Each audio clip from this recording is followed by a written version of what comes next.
श्री कृष्ण की संतति अनिरुद्ध के विवाह में रुक्मी का वध, भौमासुर का वध, पारिजात हरण तथा इंद्र की पराजय।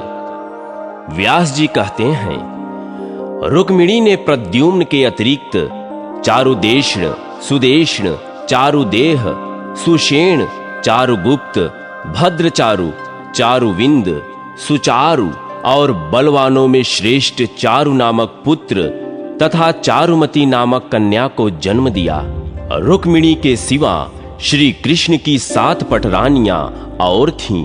उनके नाम ये हैं: कालिंदी, मित्रविंदा, राजा नग्नजीत की पुत्री सत्या, जामवान की कन्या इच्छानुसार रूप धारण करने वाली रोहिणी देवी, अपने शील से विभूषित मद्र राजकुमारी भद्रा, सत्राजीत की पुत्री सत्यभामा तथा मनोहर मुस्कान वाली लक्ष्मणा। इनके सिवा श्री कृष्ण के 16,000 स्त्रियां और थीं। महापराक्रमी प्रद्युम्न ने रुक्मी की सुंदरी कन्या को और उस कन्या ने भी श्री हरि के पुत्र प्रद्युम्न जी को स्वयंवर में ग्रहण किया। उसके गर्भ से प्रद्युम्न जी के अनिरुद्ध नामक पुत्र हुआ, जो महाबली, महापराक्रमी, युद्ध में कभी रुद्ध अथवा कुंठित न होने वाला, बल का समुद्र तथा शत्रुओं का दमन करने वाला था। अनिरुद्ध को भी रुक्मी की पौत्री ने वरण किया। यद्यपि रुक्मी श्री कृष्ण के साथ लाग डांट रखता था, तो भी उसने अपने दौहित्र अनिरुद्ध के साथ पौत्री का विवाह कर दिया। उस विवाह में बलराम आदि यदुवंशी श्री कृष्ण के साथ रुक्मी के भोजकट नगर में गए थे। विवाह हो जाने पर कलिंगराज आदि ने रुक्मी से कहा, राजन, बलराम जुआ खेलना नहीं जानते, तथापि उन्हें जुए का बड़ा भारी व्यसन है। अतः आज हम लोग उनको जुए से ही परास्त करें। बहुत अच्छा कहकर रुक्मी ने सभा में बलराम जी के साथ जुए का खेल प्रारंभ किया। पहले ही दांव में बलभद्र जी 1000 स्वर्ण मुद्रा हार गए। उसके बाद भी कई बार उनकी हार हुई। यह देख मूर्ख कलिंगराज दांत दिखाते हुए बलराम जी का उपहास करने लगा। मदोन्मत्त रुक्मी ने भी कहा, बलभद्र को तो द्यूत विद्या का बिल्कुल ज्ञान ही नहीं है, इसलिए बार बार हार खानी पड़ी है। ये व्यर्थ ही घमंड में आकर अपने को द्यूत विद्या का पूर्ण ज्ञाता मानते हैं। तब बलराम जी ने क्रोध में भरकर 1 करोड़ स्वर्ण मुद्राएं दांव पर लगा दी। रुक्मी ने पांसा फेंका। अब की बार बलभद्र की जीत हुई।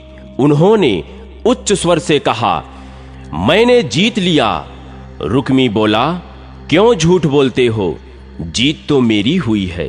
तुमने इस दांव के विषय में चर्चा अवश्य की थी, परंतु मैंने उसका अनुमोदन तो नहीं किया था। ऐसी दशा में यदि तुम्हारी जीत हुई है, तो मेरी जीत कैसे नहीं हुई? इसी समय महात्मा बलराम जी के क्रोध को बढ़ाती हुई आकाशवाणी हुई, जीत तो बलदेव जी की ही हुई है। रुक्मी झूठ बोलता है। मुंह से अनुमोदन सूचक वचन न करने पर भी जो उसने दांव को स्वीकार करके पांसा फेंका है, इस कर्म से उसका अनुमोदन सिद्ध हो जाता है। इतना सुनते ही बलराम जी क्रोध से लाल आंखें करके उठ खड़े हुए। उन्होंने जुआ खेलने के पासे से ही रुक्मी को मौत के घाट उतार दिया। फिर कांपते हुए कलिंगराज को बलपूर्वक धर दबाया और जिन्हें दिखा दिखाकर वह हंसता था, उन दांतों को कुपित होकर तोड़ डाला। फिर सभा भवन के सुवर्ण में विशाल स्तंभ को खींच लिया और क्रोध में आकर रुक्मी के पक्ष में आए हुए समस्त राजाओं का संहार कर डाला। बलराम जी के कुपित होने पर संपूर्ण राजा लोग हाहाकार करते हुए भाग खड़े हुए। बलराम जी के द्वारा रुक्मी को मारा गया सुनकर श्री कृष्ण चुप रहे। रुक्मिणी और बलराम दोनों के संकोच से वे कुछ बोल न सके। तदनंतर विवाह के बाद भगवान श्री कृष्ण अनिरुद्ध सहित यादवों को साथ ले द्वारका चले आए। एक दिन त्रिभुवन के स्वामी इंद्र मतवाले ऐरावत की पीठ पर बैठकर द्वारका में श्री कृष्ण के पास आए और इस प्रकार बोले, मधुसूदन, यद्यपि आप इस समय मनुष्य रूप में स्थित हैं, तथापि आपने रक्षक बनकर देवताओं के संपूर्ण दुख दूर कर दिए हैं। तपस्वी जनों की रक्षा के लिए अरिष्ट, धेनुक, प्रलंब तथा केशी आदि सब दैत्यों का नाश किया और कंस, कुवलयापीड, बालघातिनी पूतना तथा जितने इस जगत के उपद्रव थे उन सब को आपने शांत कर दिया है। आपके भुजदंड से तीनों लोग सुरक्षित होने के कारण देवता यज्ञों में हविष्य ग्रहण करके तृप्त हो रहे हैं। जनार्दन, इस समय मैं जिस उद्देश्य से आया हूं उसे सुनकर उसके प्रतिकार का उपाय करें। भूमि का पुत्र नरक, जो इस समय प्राग ज्योतिषपुर का स्वामी है, संपूर्ण भूतों का विनाश कर रहा है। जनार्दन, उसने देवताओं, सिद्धों और राजाओं की कन्याओं का अपहरण करके अपने महल में कैद कर रखा है। वरुण का छत्र, जिससे जल की बूंदें चूती रहती हैं, अपने अधिकार में कर लिया है। मंदराचल के शिखर मणि पर्वत को भी हरण कर लिया है। इतना ही नहीं, नरकासुर ने मेरी माता अदिति के दोनों दिव्य कुंडल भी, जिनसे अमृत झरता रहता है, हर लिए हैं। अब वह मुझसे ऐरावत हाथी लेना चाहता है। गोविंद, उसका यह दुराचार मैंने आपसे निवेदन कर दिया। इसके बदले में उसके साथ जो कुछ करना चाहिए वह आप स्वयं ही विचारें। यह सुनकर भगवान देवकी नंदन मुस्कुराए और इंद्र का हाथ पकड़कर अपने सिंहासन से उठे। उन्होंने गरुण का आवाहन किया। चिंतन करते ही गरुण आ पहुंचा।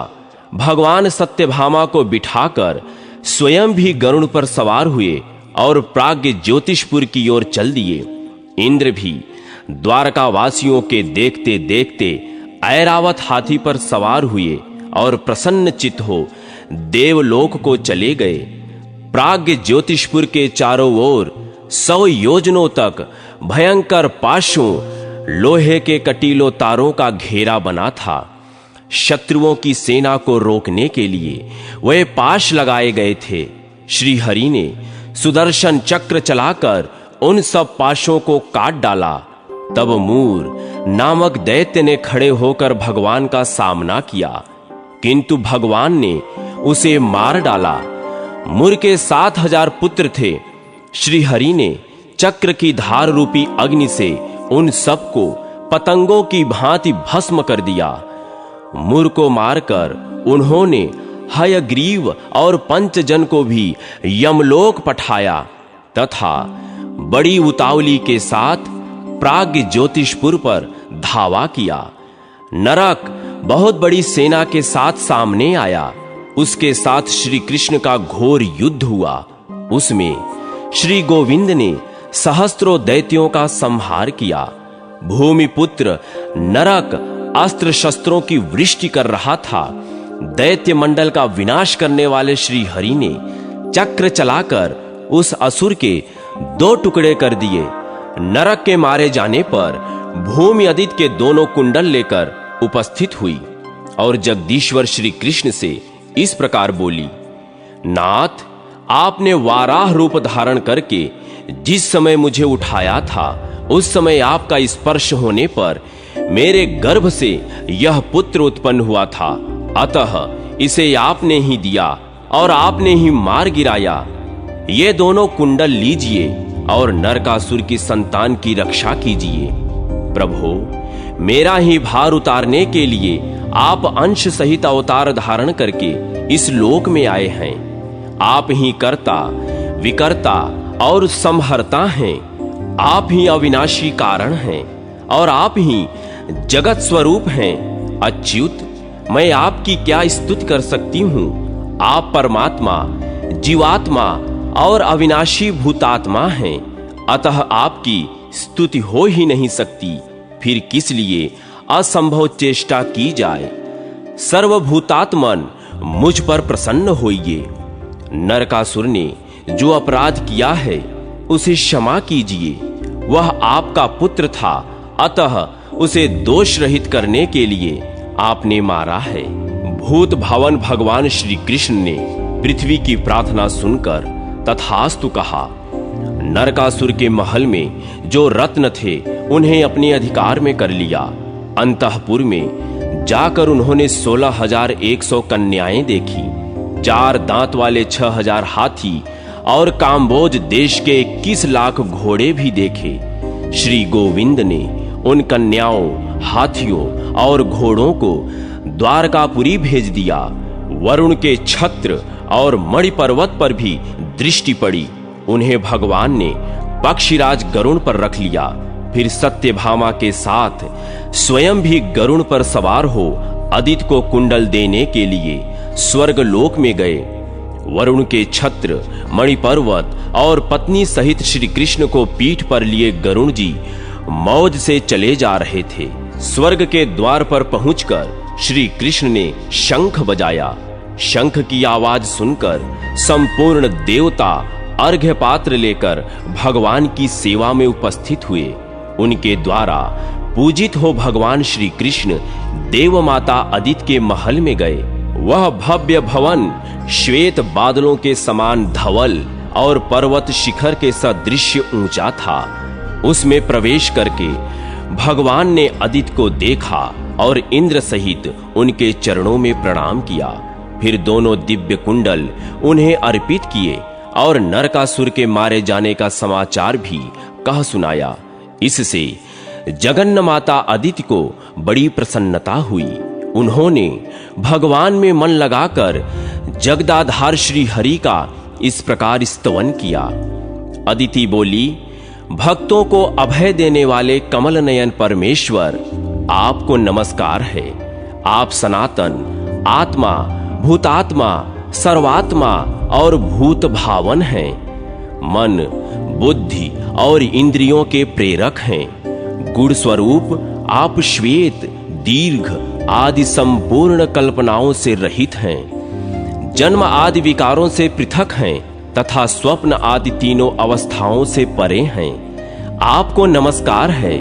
अच्युत, संध्या, रात्रि, दिन, भूमि, आकाश, वायु, जल, अग्नि, मन, बुद्धि और अहंकार सब आप ही हैं। ईश्वर, आप ब्रह्मा, विष्णु और शिव नामक अपनी मूर्तियों से जगत की सृष्टि, स्थिति और संहार करने वाले हैं। आप कर्ताओं के भी अधिपति हैं। यह चराचर जगत आपकी मायाओं से व्याप्त है। जनार्दन, अनात्म वस्तु में जो आत्म बुद्धि होती है वह आपकी माया है। उसी के द्वारा अहंता और ममता का भाव उत्पन्न होता है। नाथ, इस संसार में जो कुछ होता है वह सब आपकी माया की ही चेष्टा है।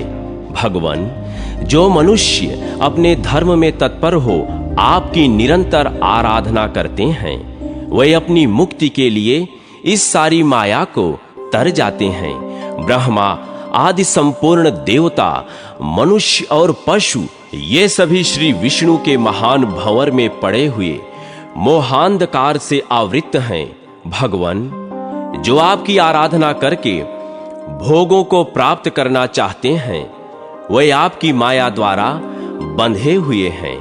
मैंने भी पुत्र की कामना से और शत्रु पक्ष का नाश करने के लिए आपकी आराधना की है, मोक्ष के लिए नहीं। यह आपकी माया का ही विलास है। पुण्य रहित मनुष्य यदि कल्प वृक्ष के भी कौपीन मात्र ही लेने की इच्छा करे तो यह अपराध उसके अपने ही पाप कर्मों का है। अपनी माया से संपूर्ण जगत को मोहित करने वाले अविनाशी परमेश्वर, मुझ पर प्रसन्न होइए।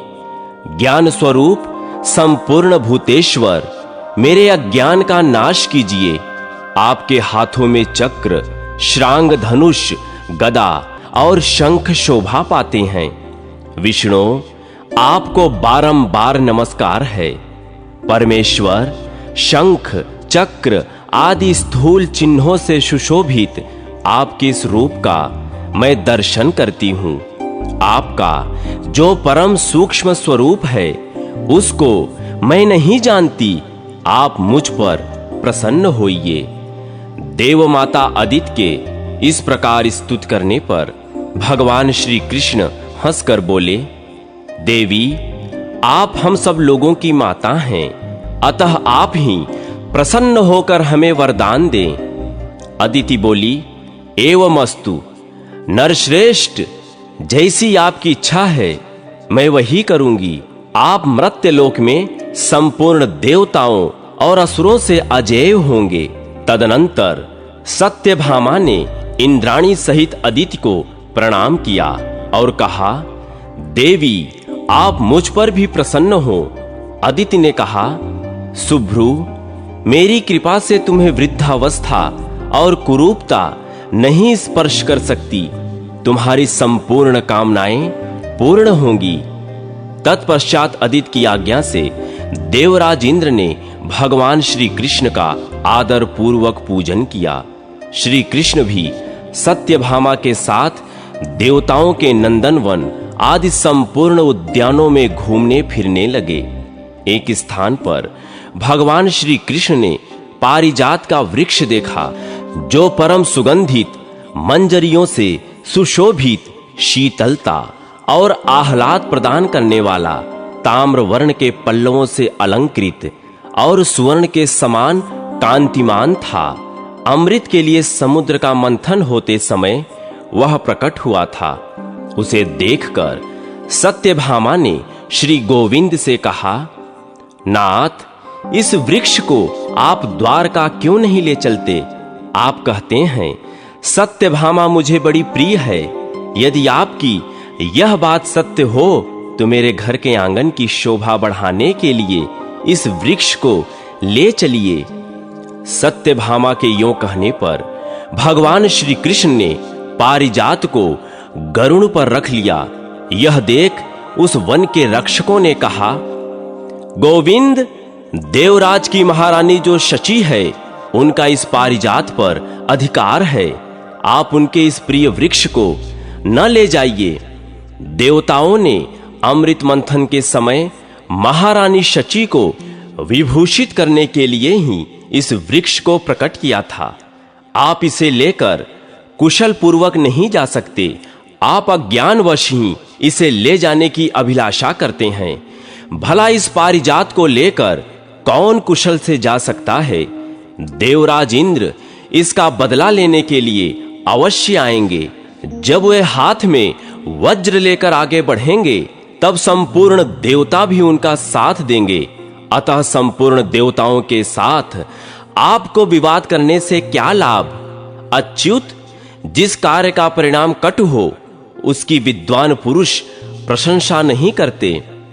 वन रक्षकों के यों कहने पर सत्यभामा देवी अत्यंत कुपित होकर बोली, शची अथवा देवराज इंद्र, इस पारिजात को लेने वाले कौन होते हैं?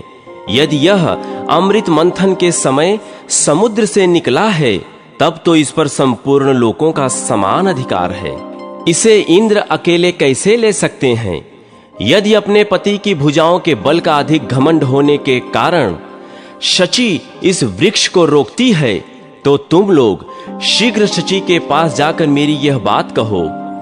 सत्यभामा अपने पति पर गर्व करके धृष्टता पूर्वक कहती है कि यदि तुम अपने पति को अत्यंत प्रिय हो तो पारिजात वृक्ष को लेकर जाते हुए मेरे पति को उनके द्वारा रोक लो। यह सुनकर रक्षकों ने शची के पास जा सत्यभामा की कही हुई सारी बातें ज्यों की त्यों सुना दी। शची ने भी अपने स्वामी देवराज इंद्र को युद्ध के लिए उत्साहित किया। तब इंद्र पारिजात के लिए संपूर्ण देवसेना को साथ ले श्री हरि से युद्ध करने को उद्यत हुए। जब इंद्र हाथ में वज्र लेकर युद्ध करने के लिए खड़े हुए तब समस्त देवता भी परिघ, खड्ग, गदा और शूल आदि आयुधों के साथ तैयार हो गए।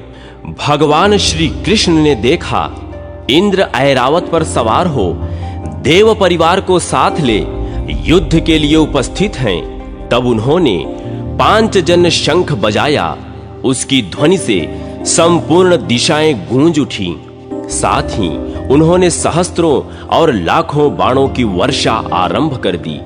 उन बाणों से संपूर्ण दिशाएं और आकाश आच्छादित हो गए।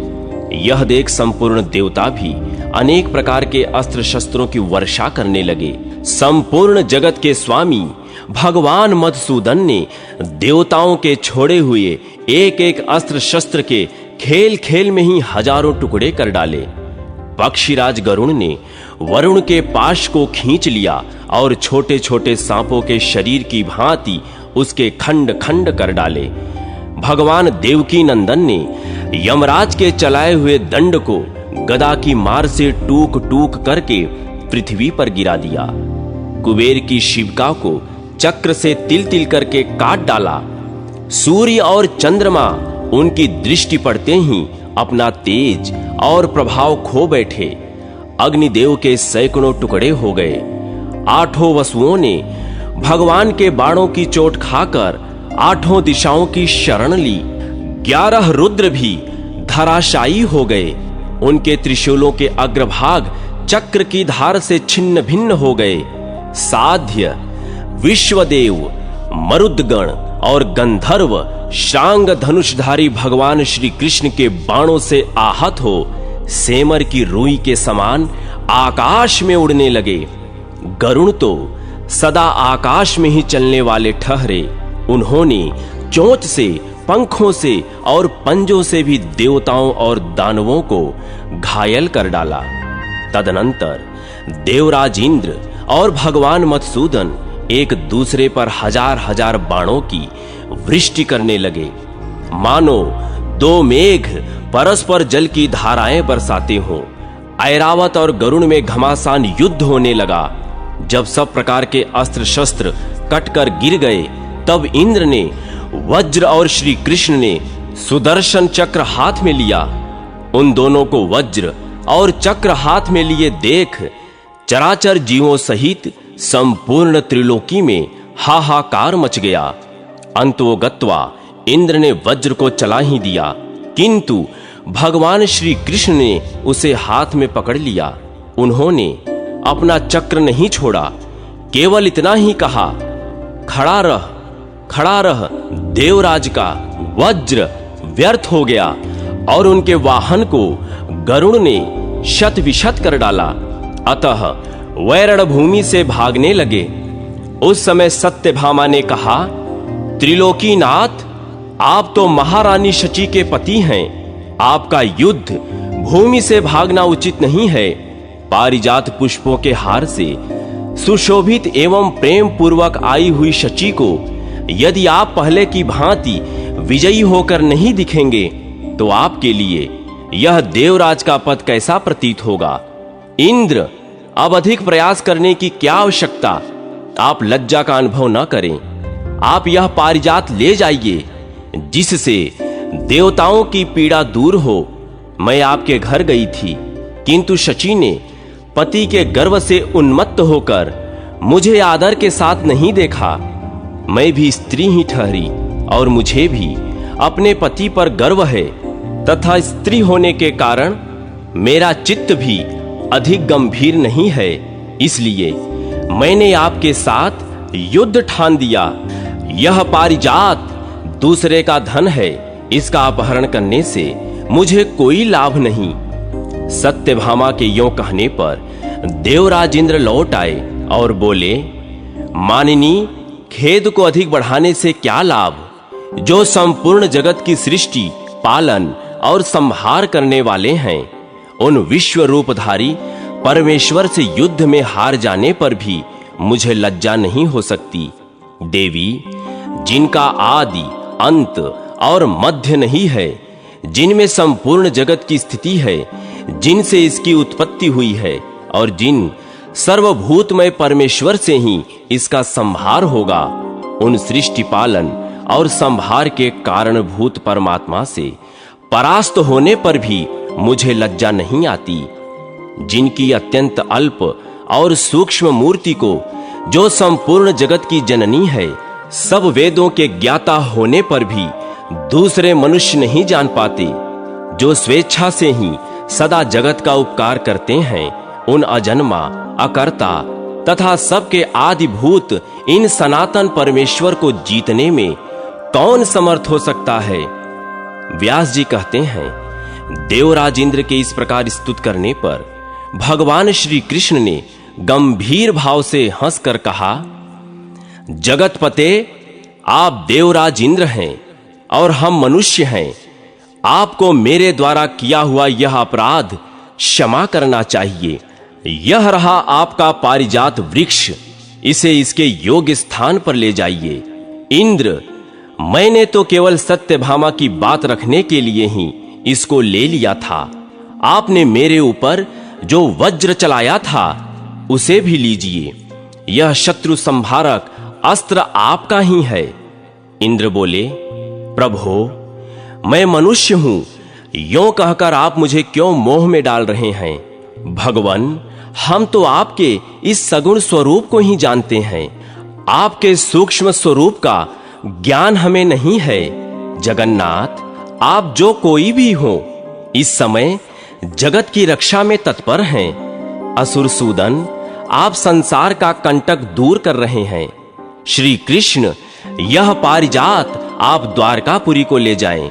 जब आप मर्त्यलोक छोड़ देंगे तब यह पृथ्वी पर नहीं रहेगा। बहुत अच्छा कहकर भगवान श्री हरि भूलोक में चले आए। उस समय सिद्ध, गंधर्व तथा ऋषि, महर्षि उनकी स्तुति कर रहे थे। उत्तम पारिजात वृक्ष लेकर श्री कृष्ण सहसा द्वारिकापुरी के ऊपर जा पहुंचे।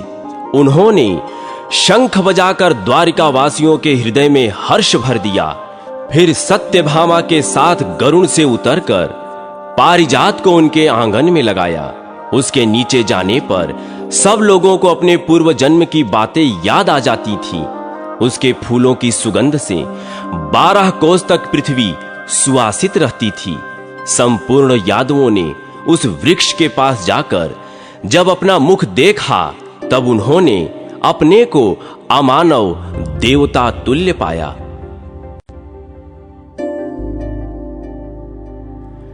भगवान श्री कृष्ण का 16,000 स्त्रियों से विवाह और उनकी संतति तथा उषा का अनिरुद्ध के साथ विवाह।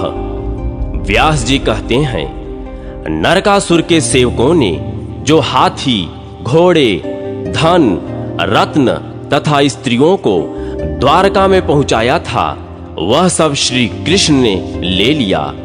शुभ मुहूर्त आने पर जनार्दन ने नरकासुर के महल से लाई हुई समस्त कन्याओं के साथ विवाह किया।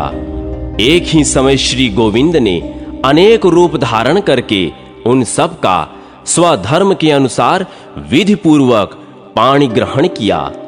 16,100 स्त्रियां थी, अतः भगवान मधुसूदन ने उतने ही रूप धारण किए थे। प्रत्येक कन्या यह समझती थी कि भगवान श्री कृष्ण ने केवल मेरा ही पाणी ग्रहण किया है। जगत की सृष्टि करने वाले विश्व रूपधारी श्री हरि रात्रि के समय उन सभी स्त्रियों के महलों में निवास करते थे। श्री हरि के रुक्मिणी के गर्भ से उत्पन्न हुए प्रद्युम्न आदि पुत्रों की चर्चा पहले की जा चुकी है। सत्यभामा ने भानु आदि पुत्रों को जन्म दिया।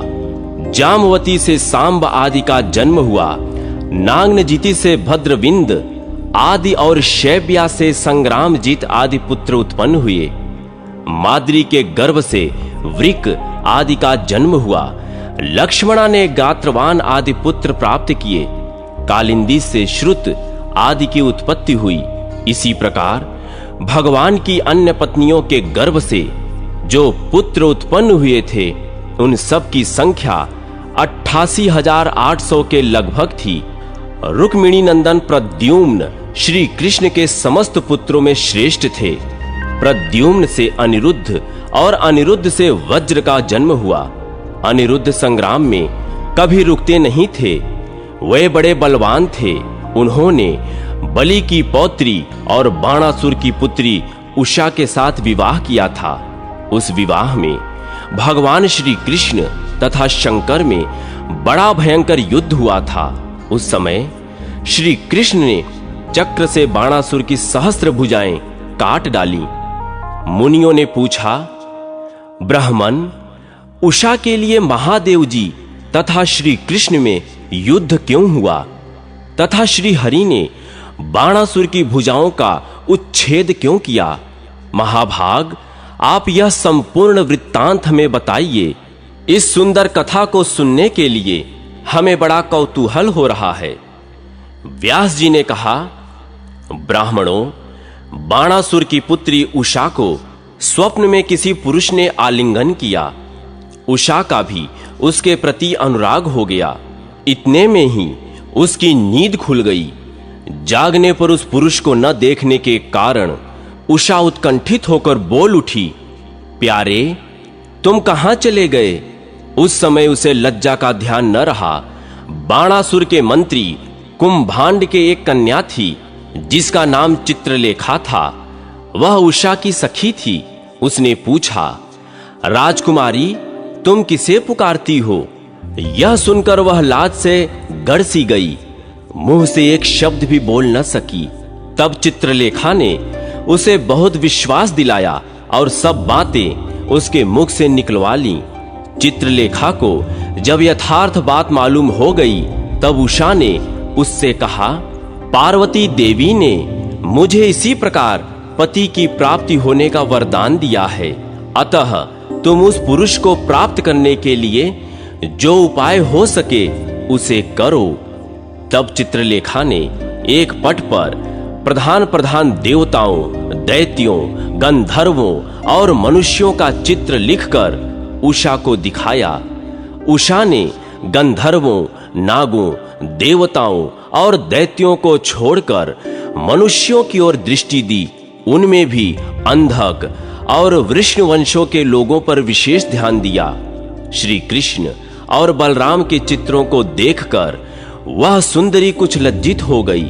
प्रद्युम्न को देखने पर उसने लज्जा से आंखें फेर लीं, परंतु अनिरुद्ध पर दृष्टि पड़ते ही न जाने उसकी लज्जा कहां चली गई। वह सहसा बोल उठी, ये ही हैं, ये ही मेरे प्रियतम हैं। उषा के यों कहने पर योगगामिनी चित्रलेखा उसे सांत्वना दे द्वारिकापुरी गई। एक बार बाणासुर ने भगवान शंकर को प्रणाम करके कहा था, देव, युद्ध के बिना इन 1000 भुजाओं से मुझे बड़ा खेद हो रहा है। क्या कभी ऐसे युद्ध का अवसर आएगा जबकि ये मेरी भुजाएं सफल होंगी? यदि युद्ध न हो तो इन भुजाओं से क्या लाभ? फिर तो ये मेरे लिए भार रूप ही सिद्ध होंगी। यह सुनकर महादेव जी ने कहा, जिस समय तुम्हारी मयूर चिन्ह वाली ध्वजा टूट जाएगी उस समय तुम्हें वैसा युद्ध प्राप्त होगा। इससे बाणासुर को बड़ी प्रसन्नता हुई। वह भगवान शिव को प्रणाम करके घर चला आया। कुछ काल के बाद उसकी मयूर ध्वजा टूटकर गिर गई। यह देखकर उसके हर्ष की सीमा न रही। इसी समय चित्रलेखा अपनी योग विद्या के बल से अनिरुद्ध को बाणासुर के भवन में ले आई। अनिरुद्ध कन्या के अंतःपुर में उषा के साथ विहार करने लगे। यह बात अंतःपुर के रक्षकों को मालूम हो गई। उन्होंने दैत्यराज से सब हाल कह सुनाया। बाणासुर ने अपने सेवकों को अनिरुद्ध से युद्ध करने की आज्ञा दी, किंतु शत्रुवीरों का दमन करने वाले अनिरुद्ध ने लोहा का परिघ लेकर उन सबको मार डाला। सेवकों के मारे जाने पर बाणासुर स्वयं ही रथ पर आरूढ़ हो अनिरुद्ध का वध करने के लिए उद्यत हुआ। अपनी शक्ति भर युद्ध करने पर भी जब उस वीरवर अनिरुद्ध को परास्त न कर पाया, तब वह मंत्री की प्रेरणा से माया द्वारा युद्ध करने लगा। इस प्रकार उसने यदुनंदन अनिरुद्ध को नागपाश से बांध लिया। उधर द्वारका में अनिरुद्ध की खोज हो रही थी। समस्त यदुवंशी आपस में कह रहे थे, अनिरुद्ध सहसा कहां चले गए। उसी समय देवर्षि नारद जी द्वारका में पहुंचे और उन्होंने बताया कि अनिरुद्ध को बाणासुर ने शोणितपुर में बांध रखा है। उन्हें योग विद्या में चतुर युवती चित्रलेखा अपने साथ ले गई थी। यदुवंशियों को इस बात पर विश्वास हो गया। फिर तो भगवान श्री कृष्ण ने गरुड़ का आवाहन किया। वह स्मरण करते ही आ पहुंचे। भगवान श्री कृष्ण बलराम और प्रद्युम्न के साथ गरुड़ पर आरूढ़ हो बाणासुर के नगर में गए। पुरी में प्रवेश करते समय महाबली प्रमुखों के साथ उनका युद्ध हुआ। श्री हरि उन सब का संहार करके बाणासुर के भवन के निकट गए। तत्पश्चात 3 पैर और 3 मस्तक वाले माहेश्वर ज्वर ने बाणासुर की रक्षा के लिए श्रांग धनवा श्री कृष्ण के साथ युद्ध किया। उसके फेंके हुए भस्म के स्पर्श से श्री कृष्ण का शरीर संतप्त हो उठा और उससे छू जाने पर बलदेव जी ने भी शिथिल होकर अपने नेत्र मूंद लिए। इस प्रकार श्री कृष्ण के साथ युद्ध करते हुए माहेश्वर ज्वर पर शीघ्र ही वैष्णव ज्वर ने आक्रमण किया और उसको भगवान के शरीर से बाहर निकाल दिया। उस समय भगवान नारायण की भुजाओं के आघात से माहेश्वर ज्वर को बड़ी पीड़ा हुई। वह व्याकुल हो उठा। यह देख पितामह ब्रह्मा जी ने आकर कहा, भगवान इसे क्षमा कीजिए। भगवान बोले, अच्छा मैंने क्षमा कर दिया। यों कहकर उन्होंने वैष्णव ज्वर को अपने में ही लीन कर लिया। तब माहेश्वर ज्वर ने कहा, भगवान जो मनुष्य आपके साथ मेरे युद्ध का स्मरण करेंगे वे ज्वरहीन हो जाएंगे। यों कहकर वह चला गया। तदनंतर भगवान श्री कृष्ण ने 5 अग्नियों को जीतकर उन्हें नष्ट कर डाला और दानवों की सेना का खेल खेल में ही विध्वंस कर दिया। यह देख बलि कुमार बाणासुर संपूर्ण दैत्यों की सेना साथ ले भगवान से युद्ध करने लगा। भगवान शिव तथा कार्तिकेय जी ने भी उसका साथ दिया। श्री हरि तथा शंकर जी में बड़ा भयंकर युद्ध हुआ। उनके चलाए हुए नाना प्रकार के अस्त्र शस्त्रों की मार से पीड़ित हो समस्त लोग क्षुब्ध हो उठे। उस महायुद्ध को होते देख देवताओं ने समझा निश्चय ही समस्त संसार के लिए प्रलय काल आ गया। तब भगवान श्री कृष्ण ने जृंभणास्त्र के द्वारा शंकर जी को स्तब्ध कर दिया। वे युद्ध छोड़कर जम्हाई लेने लगे। यह देख दैत्य और प्रथम गण चारों दिशाओं में भाग गए। भगवान शंकर जृंभा से विवश हो रथ के पिछले भाग में बैठ गए। उस समय वे अनायास ही सब कुछ करने वाले श्री कृष्ण के साथ युद्ध न कर सके। गरुड़ ने कार्तिकेय की भुजाओं को शत विशत कर दिया। प्रद्युम्न ने भी अपने अस्त्र शस्त्रों से उन्हें पीड़ित किया तथा श्री कृष्ण के हुंकार से उनकी शक्ति नष्ट हो गई। अतः वे युद्ध से भाग गए। इस प्रकार जब महादेव जी जम्हाई लेने लगे, दैत्य सेना नष्ट हो गई, कार्तिकेय जी परास्त हो गए और प्रमथों का संहार हो गया। तब श्री कृष्ण प्रद्युम्न और बलराम जी के साथ युद्ध करने के लिए एक विशाल रथ पर आरूढ़ हो बाणासुर वहां आया। साक्षात नंदीश्वर सारथी बनकर उसके घोड़ों की बागडोर संभाले हुए थे। महापराक्रमी बलभद्र और प्रद्युम्न ने अनेकों बाणों से बाणासुर की सेना को बींध डाला। वह सेना वीर धर्म से भ्रष्ट होकर रणभूमि से भागने लगी।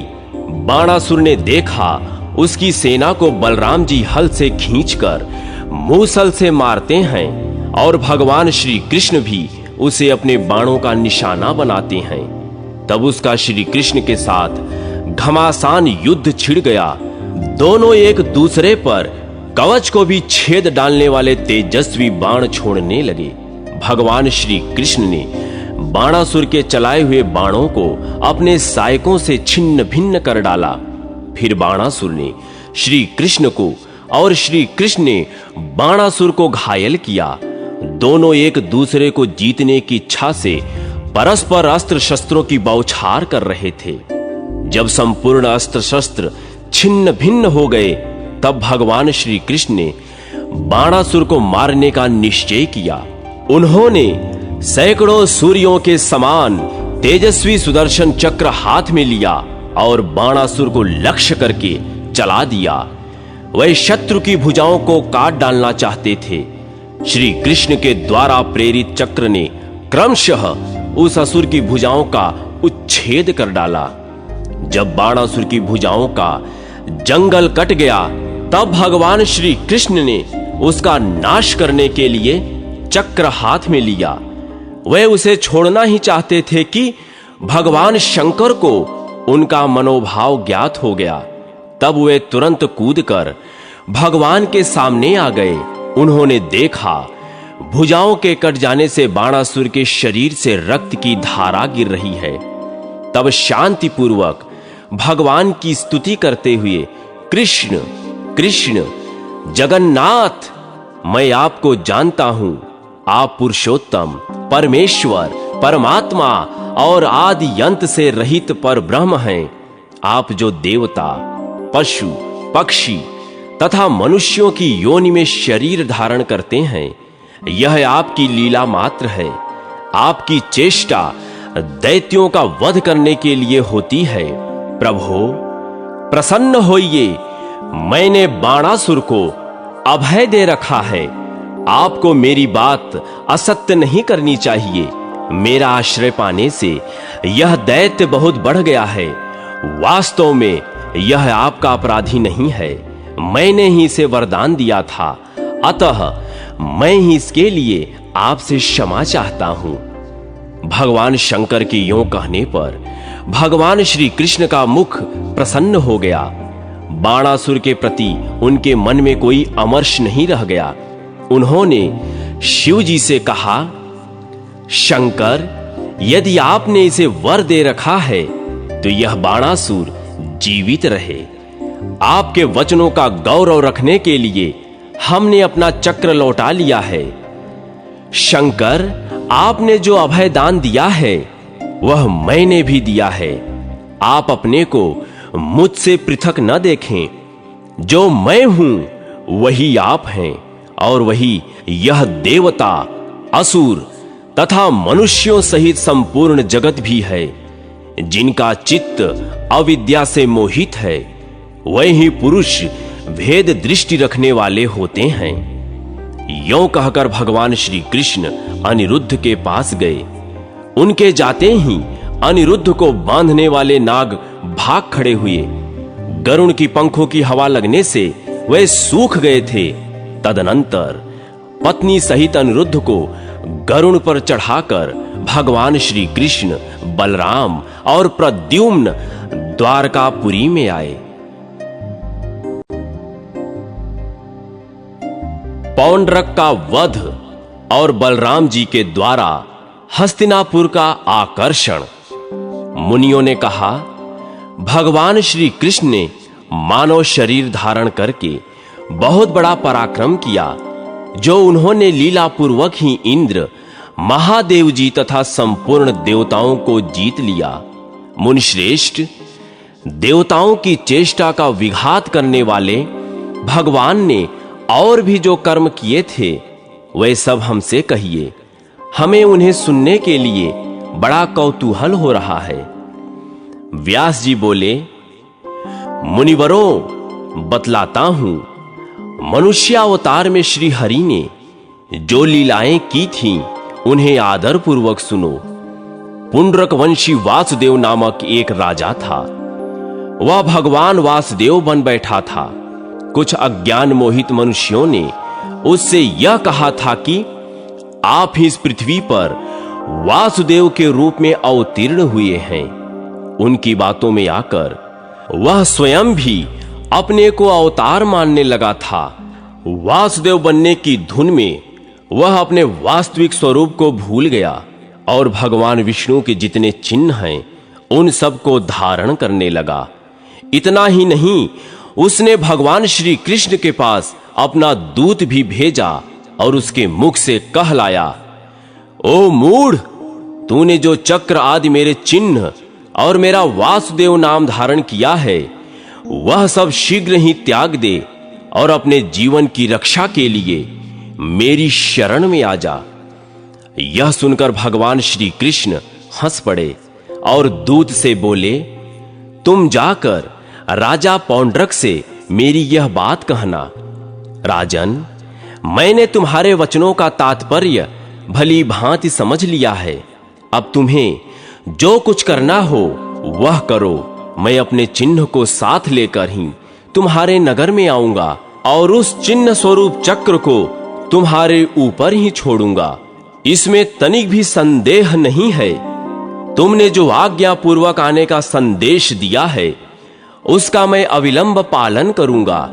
कल सवेरे ही तुम्हारी पुरी में पहुंच जाऊंगा। तुम्हारे वहां आकर मैं वह कार्य करूंगा जिससे फिर तुमसे कोई भय नहीं रह जाएगा। श्री कृष्ण के यों कहने पर दूत चला गया। तब भगवान ने गरुण का स्मरण किया। गरुण तुरंत आ पहुंचे। भगवान उनकी पीठ पर सवार हुए और पौंड्रक के नगर में गए। श्री कृष्ण के आक्रमण की बात सुनकर काशीराज अपनी समस्त सेनाओं के साथ पौंड्रक की सहायता में आ गया। तब अपनी और काशीराज की विशाल सेना लेकर पौंड्रक वासुदेव श्री कृष्ण का सामना करने के लिए गया। भगवान ने दूर से ही देखा, पौंड्रक एक विशाल रथ पर बैठा है। उसने अपने हाथों में कृत्रिम शंख, चक्र और गदा ले रखे हैं। एक हाथ में कमल भी है। गले में वनमाला के स्थान पर एक बहुत बड़ा हार लटक रहा है। श्रांग धनुष की तरह का एक धनुष भी है।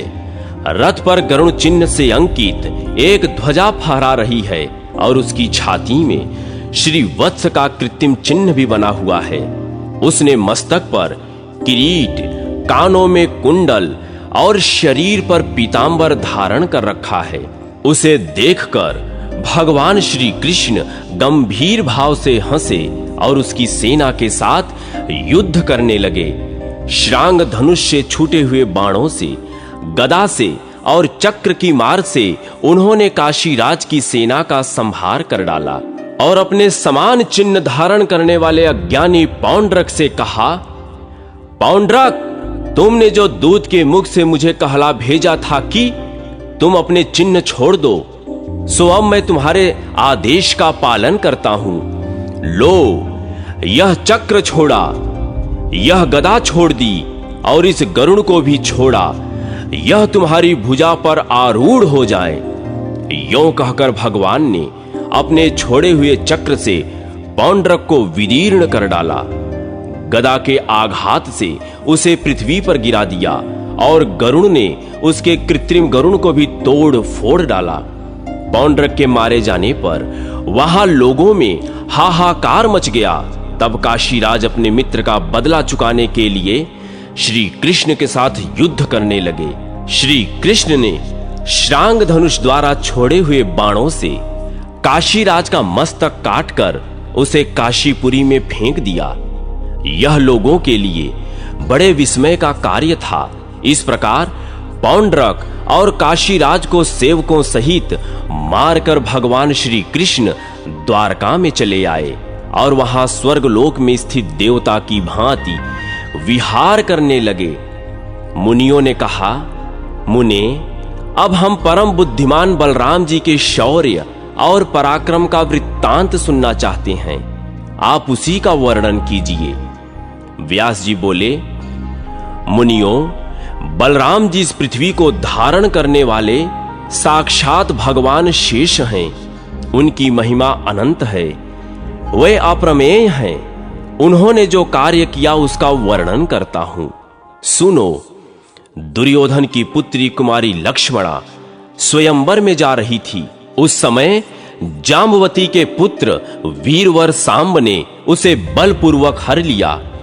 यह देख महापराक्रमी कर्ण, दुर्योधन, भीष्म और द्रोण आदि बहुत कुपित हुए। उन्होंने सांब को युद्ध में जीतकर कैद कर लिया। यह सुनकर संपूर्ण यादवों ने दुर्योधन आदि पर बड़ा क्रोध किया और उनका विनाश कर डालने के लिए भारी तैयारी की। तब बलराम जी ने यादवों को रोककर कहा, मैं अकेला ही कौरवों के यहां जाता हूं, वे मेरे कहने से सांब को छोड़ देंगे।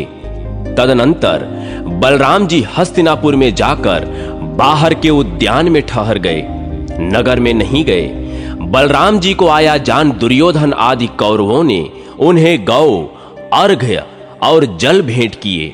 वह सब विधि पूर्वक स्वीकार करके बलराम जी ने कौरवों से कहा, राजा उग्रसेन की आज्ञा है कि तुम सब लोग सांब को शीघ्र छोड़ दो।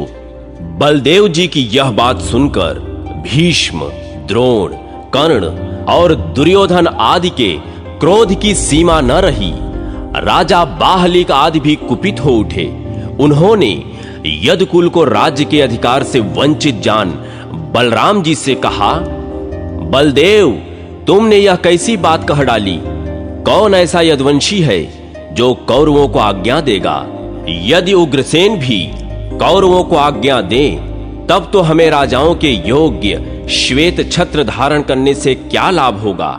अतः तुम लौट जाओ। सांब ने अन्यायपूर्ण कार्य किया है, अतः तुम्हारे या उग्रसेन के कहने से हम उसे छोड़ नहीं सकते। हम लोग यदुवंशियों के माननीय हैं। कुकुर और अंधक वंशों के लोग सदा हमको प्रणाम किया करते थे, अब वो ऐसा नहीं करते तो न सही, किंतु स्वामी को सेवक की ओर से यह आज्ञा देने की बात कैसी?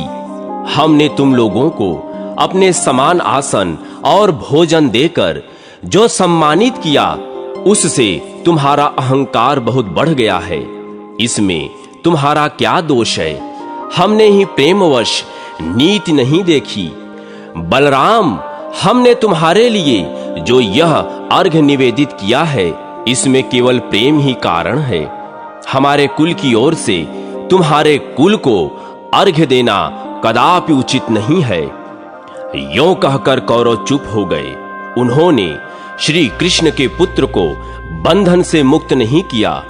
इस विषय में उन सब ने एक राय कर ली थी। वे सब के सब बलराम जी को वहीं छोड़ हस्तिनापुर में चले गए। कौरवों द्वारा किए हुए आक्षेप से बलराम जी को बड़ा क्रोध हुआ। वे घूरते हुए उठकर खड़े हो गए और पैर की एड़ी से उन्होंने पृथ्वी पर प्रहार किया। महात्मा बलराम की एड़ी के आघात से पृथ्वी विदीर्ण हो गई। वे अपनी गर्जना से संपूर्ण दिशाओं को गुंजाकर कंपित करने लगे। वे आंखें लाल लाल और भौहें टेढ़ी करके बोले, अहो, इन सारहीन दुरात्मा कौरवों को अपने राजा होने का इतना मद, इतना अभिमान है? क्या कौरव ही सम्राट पद के अधिकारी हैं? हम लोगों का प्रभुत्व कुछ ही काल के लिए है। क्या बात है जो ये महाराज उग्रसेन की अलंघनीय आज्ञा को भी नहीं मानते? देवताओं और धर्म के साथ शचीपति इंद्र भी उनकी आज्ञा की प्रतीक्षा करते हैं। इंद्र की सुधर्मा सभा में इस समय सदा महाराज उग्रसेन ही विराजमान होते हैं। इन कौरवों का राज सिंहासन तो सैकड़ों मनुष्यों की जूठन है, उसी पर इनको संतोष है। धिक्कार है इन्हें। आज से उग्रसेन ही समस्त राजाओं के भी राजा बनकर रहें। अब मैं इस पृथ्वी को कौरवों से हीन करके ही द्वारकापुरी में लौटूंगा। कर्ण, दुर्योधन, द्रोण, भीष्म, बाहलीक, दुशासन, भूरि, भूरिश्रवा, सोमदत्त, शल तथा अन्यान कौरवों को उनके हाथी, घोड़े और रथ के सहित मार डालूंगा और वीरवर सांब को उनकी पत्नी के साथ द्वारकापुरी में ले जाकर उग्रसेन आदि बंधु बांधवों का दर्शन करूंगा। अथवा देवराज इंद्र की प्रेरणा से हमें शीघ्र ही पृथ्वी का भार उतारना है, इसलिए समस्त कौरवों के साथ उनके हस्तिनापुर नगर को अभी गंगा में डाले देता हूं।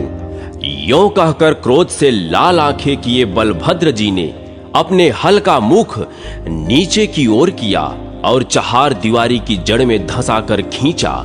इससे संपूर्ण हस्तिनापुर सहसा डगमगाता सा जान पड़ा।